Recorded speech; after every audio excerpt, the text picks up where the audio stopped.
आपल्या परिसरातील ताज्या घडामोडी व अपडेट पाहण्यासाठी MJ न्यूजला सबस्क्राईब करा आणि बाजूला असलेल्या बेल आयकॉनवर प्रेस करा। सदैव ताज्या बातम्यांसह जुळून रहा MJ। आजची बातमी अत्यंत गंभीर आहे, कारण ही बातमी आहे गरिबांच्या हक्कांच्या घरावर झालेल्या कथित घोटाळ्याची। नमस्कार, आपण पाहत आहात MJ न्यूज, निर्भीड निडर जनतेचा आवाज। मी आहे दादा वाघ। पाचोरा तालुक्यातील रामेश्वर गावात शासकीय जमिनीच्या वाटपावर मोठे प्रश्नचिन्ह उभे राहिले आहेत। प्रधानमंत्री आवास योजना ग्रामीण अंतर्गत 111 लाभार्थ्यांच्या नावावर गंभीर अनियमिततेचे आरोप आहेत।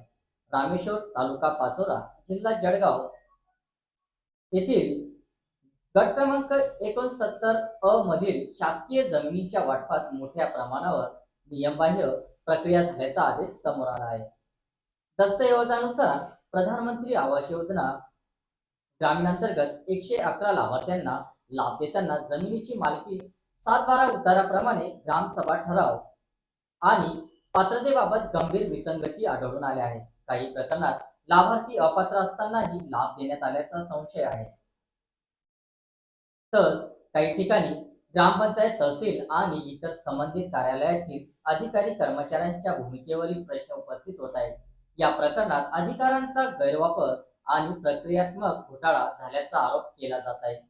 या संपूर्ण प्रकरणाची सखोल निष्पक्ष चौकशी करावी, दोषी आढळणाऱ्या अधिकारी कर्मचाऱ्यांवर शिस्तभंग व फौजदारी कारवाई करावी, अशी मागणी जिल्हाधिकारी जळगाव, मुख्य कार्यकारी अधिकारी आणि तहसीलदार पाचोरा यांच्याकडे करण्यात आली आहे। गरिबांसाठी असलेल्या या योजनेत जर भ्रष्टाचार झाला असेल तर तो केवळ आर्थिक गुन्हा नाही, तो गरिबांच्या हक्कावरचा घाला आहे आणि म्हणूनच या प्रकरणात सत्य बाहेर येणे हे जनतेसाठी अत्यंत महत्त्वाचे आहे। या प्रकरणावर MJ न्यूजची नजर कायम राहणार आहे, कारण निर्भीड प्रश्न विचारणे आणि सत्य जनतेसमोर आणणे हेच आमचे कर्तव्य आहे। मी दादा वाघ, MJ न्यूज, निर्भीड निडर जनतेचा आवाज। पुढील घडामोडीसाठी सबस्क्राईब करा, लाईक करा, फॉरवर्ड करा। आमचा संपर्क क्रमांक 88 06 26 02 98। नमस्कार, मी मुकेश गांगुर्डे, सामाजिक कार्यकर्ता, ठाणे जिल्हा, मसस ग्रामपंचायत, मसस तालुका पाचोरा जिल्हा जळगाव।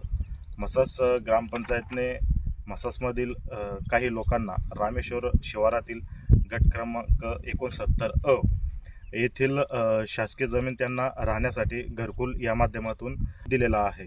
पण रामेश्वर शिवारातील ही जी जमीन आहे ही रामेश्वरची आहे, पण मसस ग्रामपंचायतने ग्रुप ग्रामपंचायतच्या नावाखाली, म्हणजे रामेश्वर ग्रामपंचायत ही मससचाच एक भाग आहे, ग्रुप ग्रामपंचायतच्या नावाखाली ही जमीन त्यांना मिळवून दिलेली आहे। पण विषय रामेश्वरचा असा आहे की रामेश्वर ही स्वतंत्र ग्रामपंचायत आहे आणि मसस ही स्वतंत्र ग्रामपंचायत आहे। त्यानंतर मसस ग्रामपंचायतने असं देखील सांगितलेलं आहे की मसस ग्रामपंचायतच्या हद्दीमध्ये कुठलीही सरकारी जमीन शिल्लक नाही आहे, त्यामुळे हा लाभ रामेश्वर शिवारात देण्यात यावा। पण वास्तविक जर आपण बघितलं तर मससमध्ये 350 एकरपेक्षा जास्त शासकीय जमीन शिल्लक आहे, म्हणजे ही गोष्ट ग्रामपंचायतने शासनापासून लपवलेली आहे, शासनाची दिशाभूल केलेली आहे। मी जे काय बोलत आहे त्याचे सर्व पुरावे माझ्याकडे आहेत। त्यानंतर तुम्ही माझ्या पाठीमागे बघू शकता, इथं अतिक्रमण आहे। हे अतिक्रमण रामेश्वर शिवारातील गट नंबर 70 मध्ये आहे। या अतिक्रमणाचा फोटो काढून ग्रामपंचायतने वरिष्ठ कार्यालयात पाठवला आणि त्याखाली असं नमूद केलं आहे की अतिक्रमण 69 मध्ये आहे। पण वास्तविक पाहता हे अतिक्रमण 70 मध्ये आहे, कारण त्या दिशेला फॉरेस्टची बॉर्डर आहे आणि याची नकाशामध्ये देखील नोंद आहे आणि 69 माझ्या समोर या साईडला आहे। ठराव, लेखी निवेदनं तहसीलदार, उपविभागीय अधिकारी, पंचायत समिती व कलेक्टर साहेबांकडे केलेला आहे की आमच्या रामेश्वर गावातील 111 जे खरे लाभार्थी आहे ते ह्या लाभापासून वंचित आहे। 69 मध्ये आता हे प्रकरण पासून त्यांना जे घरं भेटणार आहेत, या लाभार्थ्यांकडे कुठलेही बेघर किंवा भूमिहीन प्रमाणपत्र नसताना त्यांना हा लाभ देण्यात आलेला आहे, याचा पुरावा माझ्याकडे आहे। त्यानंतर श्री पंकज लोखंडे, तहसीलदार महसूल, जिल्हाधिकारी कार्यालय जळगाव यांच्याकडील पत्र आहे, त्यामध्ये स्पष्ट नमूद केलं आहे की मौजे रामेश्वर पाचोरा येथील 69 क्षेत्र हे पात्र भूमीन 100 लाभार्थ्यांना शासकीय जागा उपलब्ध करून देण्याबाबत तहसीलदार पाचोरा यांना स्पष्ट निर्देश देण्यात आलेले आहे। यावरून सदर शासकीय जमीन ही आधीपासून रामेश्वर गावातील पात्र लाभार्थ्यांसाठी आरक्षित असताना त्याकडे जाणीवपूर्वक दुर्लक्ष केलेलं आहे, याचा देखील आपल्याकडे पुरावा आहे। त्यानंतर 31 ऑगस्ट 2022 रोजी रामेश्वर ग्रामसभेच्या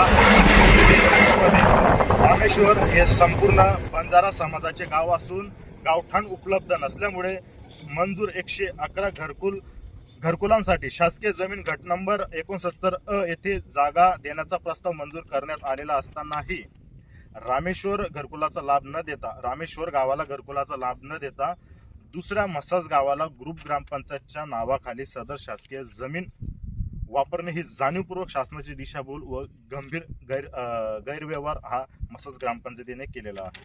त्यानंतर यांचे दुसरे पत्र असं आहे की मौजे रामेश्वर गावातील नागरिकांसाठी गट नंबर 69 ही शासकीय जमीन राहण्यासाठी उपलब्ध करून देण्याबाबत विषय नमूद आहे आणि ह्या पत्रामध्ये माननीय मंत्री ग्रामविकास व पंचायत राज महाराष्ट्र यांचा उल्लेख आहे. उल्लेखचा संदर्भ असा आहे की मंत्री महोदयांचे निर्देश आहे की रामेश्वर गावातील 111 वंचित लाभार्थ्यांना हा लाभ लवकरात लवकर देण्यात यावा असा तिथं संदर्भ आहे. पण खऱ्या पात्र लाभार्थ्यांना जमीन न मिळणे हे गंभीर स्वरूपाचे प्रशासकीय अपयश व भ्रष्टाचार दर्शवत आहे. याचा देखील पुरावा संलग्न मी दिलेला आहे. त्यानंतर 4 ऑक्टोबर 2023 रोजी रामेश्वर ग्रामपंचायतने उपविभागीय अधिकारी पाचोरा, तहसीलदार पाचोरा, गटविकास अधिकारी पाचोरा यांना पत्र देऊन मसद गावातील लोकांसाठी सदर शासकीय जमीन घरकुलासाठी देण्यास नकार दिल्याचे स्पष्टपणे नमूद केलेलं आहे. म्हणजे रामेश्वर ग्रामपंचायतने ऑलरेडी हरकत घेतलेली आहे की मसद गावातील लोकांना रामेश्वर शहरामध्ये घरकुल व शासकीय जमीन मिळाली नाही पाहिजे. ती जमीन रामेश्वर गावातील लोकांसाठीच आहे. त्यानंतर 24 जुलै 2025 रोजी रामेश्वर ग्रामपंचायतने तहसीलदार पाचोरांना लेखी कळवले की गट नंबर 69 रामेश्वर शहरामधील जमीन मसद गावातील लाभार्थी ग्रुप ग्रामपंचायतीने दाखवून शासनाची दिशाभूल करण्यात आली असून रामेश्वर येथील 111 घरकुल लाभार्थी या योजनेपासून वंचित राहिले आहे. वरील सर्व तथ्य, कागदपत्र व कालानुक्रमित घडामोडी पाहता या संपूर्ण प्रकरणात ग्रामपंचायत मसाज तसेच संबंधित महसूल व पंचायत स्तरावरील अधिकाऱ्यांनी संगनमताने शासनाची दिशाभूल करून अपात्र लाभार्थ्यांना शासकीय जमिनीचा लाभ मिळवून दिल्याचे स्पष्टपणे दिसून येत आहे. आता यामध्ये आमची मागणी अशी आहे की सदर प्रकरणाची चौकशी बाहेर जिल्ह्यातील अधिकाऱ्यांकडून स्वतंत्र व निष्पक्ष पद्धतीने करण्यात यावी आणि दोषी आढळणाऱ्या सर्व लाभार्थ्यांविरुद्ध व संबंधित दोषी आढळणाऱ्या सर्व अधिकारी कर्मचाऱ्यांविरुद्ध फौजदारी गुन्हे दाखल करून शिस्तभंगाची कारवाई करण्यात यावी. त्यानंतर मौजे रामेश्वर येथील पात्र 111 घरकुल लाभार्थ्यांना तात्काळ न्याय देऊन त्यांना शासकीय जमीन उपलब्ध करून देण्यात यावी. सर्व विषयांबाबत मी वेळोवेळी जिल्हाधिकारी कार्यालय व CEO कार्यालय यांना पाठपुरावा केला आहे पत्रव्यवहारांद्वारे आणि हा जो अर्ज आहे भ्रष्टाचाराच्या चौकशीसाठीचा हा अर्ज आम्ही जिल्हाधिकारी जळगाव, मुख्य कार्यकारी अधिकारी जिल्हा परिषद जळगाव, लाचलुचपत प्रतिबंध विभाग जळगाव, मुख्यमंत्री सचिवालय मंत्रालय मुंबई, प्रधान सचिव महसूल व वन विभाग मंत्रालय मुंबई व लोकायुक्त, उपलोकायुक्त महाराष्ट्र राज्य, आर्थिक गुन्हे शाखा महाराष्ट्र राज्य, लाचलुचपत प्रतिबंधक विभाग महाराष्ट्र राज्य, पोलीस अधीक्षक जळगाव या माननीय महोदय साहेबांना हा अर्ज पाठवलेला आहे. आमच्या अर्जावर लवकर निष्पक्ष व पारदर्शी चौकशी होईल अशी मी सर्वांना अधिकाऱ्यांना विनंती करत आहोत आणि खऱ्या लाभार्थ्यांना न्याय तुम्ही देणार अशी आशा ठेवत आहोत. धन्यवाद.